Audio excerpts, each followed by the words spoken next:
I'm a teacher in Minnesota, and I'm doing this very low tech. I'm just wanting to point out a few things that I see, and consequently do something like an apologia for Christianity.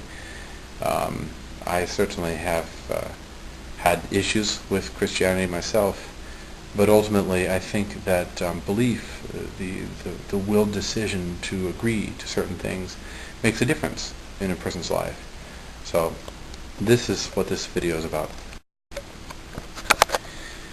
First and foremost, I wanted to thank you for your honesty and for your defense of Western culture, especially for your defense of the strange PC-isms that have crept into British society, and for the constant concessions being made to Islam.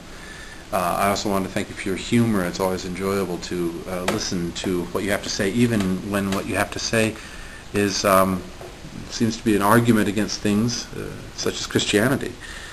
I also want to mention that I don't have any axe to grind. I'm not here to convert, and I'm not here to have a diatribe against atheism or any other belief system.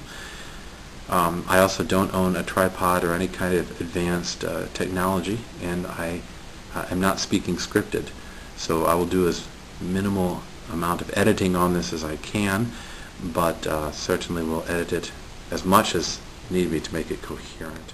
So for instance, I believe all people believe in myths one way or the other. They will construct a myth if the old myth dies and live by that myth. It's the way we're programmed, I think, as creatures. It's the way we operate. Whether we believe in a creator or not, one has to certainly believe that we are somewhat different, unique, odd, bizarre creatures from the rest of the planet, and that our strangeness is only made lighter. Indeed, man, as a myth maker, in this process of mythopoesis, tends to create mythology of all sorts of odd things, strangeties that occur in the world. Myths to explain, myths to understand, myths to comprehend the world in some way. And my guess is that even when we claim to be atheist, even when we claim to not believe in the current myth, we still do believe in a myth. And what we end up believing in alters how we act in the world, alters how we treat the world, deal with the world. So for instance,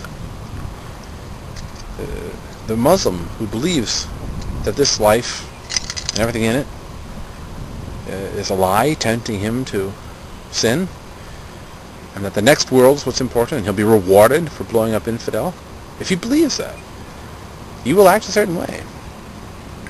The Christian who believes that all men are brothers and that he has an obligation to actually take care of his brethren, consequently would do things to help other people around him. If he believes that the world is comprehensible, that is beautiful, that is a manifestation of the Logos, a comprehensible order that can actually be understood in order to understand something about the Creator. If he believes that, he'll treat the world a certain way.